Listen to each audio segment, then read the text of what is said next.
Shalom bagi kita semuanya. Pada saat pagi hari ini saya akan membagikan firman Tuhan yang sudah saya baca dari renungan Mana Surgawi yang berjudul Tidak Semuanya Adalah Rahasia. Amos 3 ayat 7.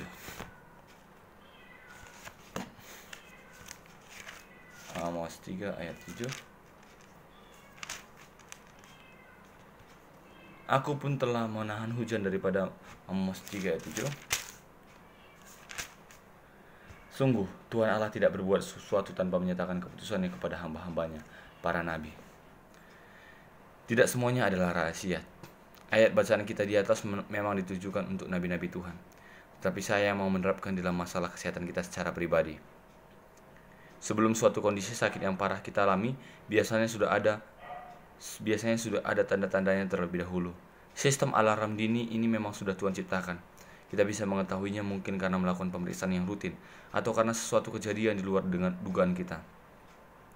Itulah yang saya alami saat menemukan bahwa ternyata keadaan fisik saya tidak sesehat seperti yang saya pikirkan selama ini. Pasti ada perasaan kesal, khawatir, takut, dan bertanya-tanya ketika kita menerima sinyal bahwa ada sesuatu yang tidak beres dengan kesehatan tubuh kita. Di satu pihak, saya bersyukur jika Tuhan memberitahukan melalui peristiwa tak terduga untuk menyelamatkan kita. Tetapi awalnya pasti ada pikiran negatif, protes pada Tuhan, kecewa, dan bisa putus asa juga. Hikmahlah yang membuat kita sadar bahwa semua ini adalah untuk kebaikan diri kita sendiri. Apa yang sesungguhnya dirasakan seorang yang diberitahukan bahwa keadaan dalam tubuhnya berbahaya dan harus dilakukan tindakan yang tidak pernah terbayangkan sebelumnya. Begini, perasaan itu adalah perasaan seperti dihadang oleh Tuhan. Bayangkan saja, Anda sedang berjalan beramai-ramai dengan sukacita, tiba-tiba Tuhan berdiri menghadang Anda. Ya, khusus menghadang Anda saja. Ayub menyatakan bahwa ia dijadikan target oleh Tuhan sendiri. Anda disasar oleh Tuhan sendiri. Fokus lensa Tuhan terarah pada Anda. Kali ini ia memberitahukan tentang sebuah bahaya yang Anda tidak tahu sebelumnya. Memang gambarannya adalah seperti malaikat yang menghadang Adam dan Hawa di Taman Eden. Kita disuruh berbelok arah. Pasti Anda tidak suka cara Tuhan menginterupsi Anda. Tapi jika akhirnya semua itu bertujuan baik untuk menyelamatkan kita, menghindarkan kita dari bahaya yang lebih besar, bukankah kita seharusnya bersyukur? Bukankah seharusnya kita berterima kasih kepadanya?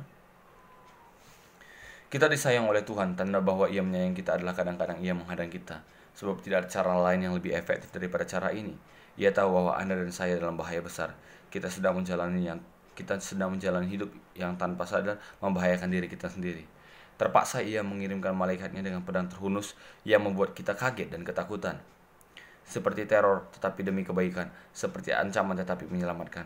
Betapa agungnya Tuhan di balik semua yang dikerjakannya. Kita butuh waktu untuk memahami pekerjaan Tuhan ini. Orang yang bertuhan mengakhiri semua pengalaman di hadang Tuhan itu dengan rasa syukur. Mereka yang sejak semula menolak Tuhan akan mengakhirinya dengan kemarahan dan merasa diperlakukan tidak adil. Kepada siapa ia sedang protes juga ia tidak tahu.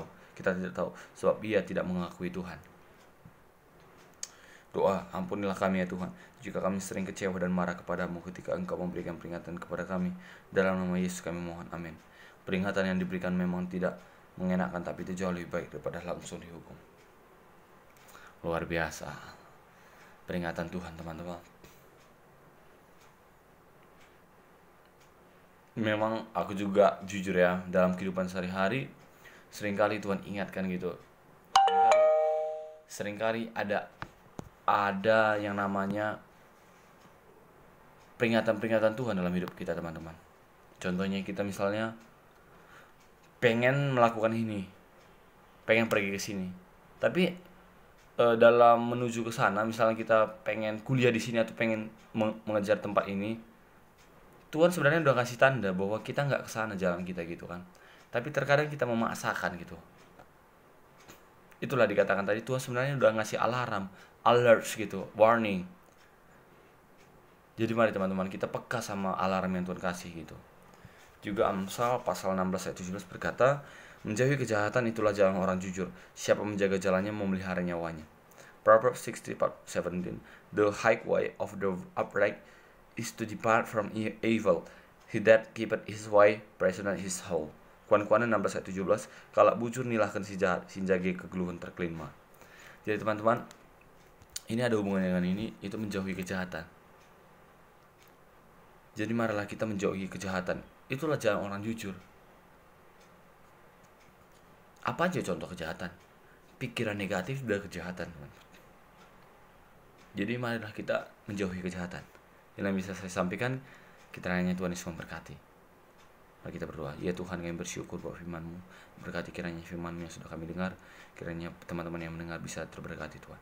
Dalam nama Yesus kami berdoa, haleluya, amin.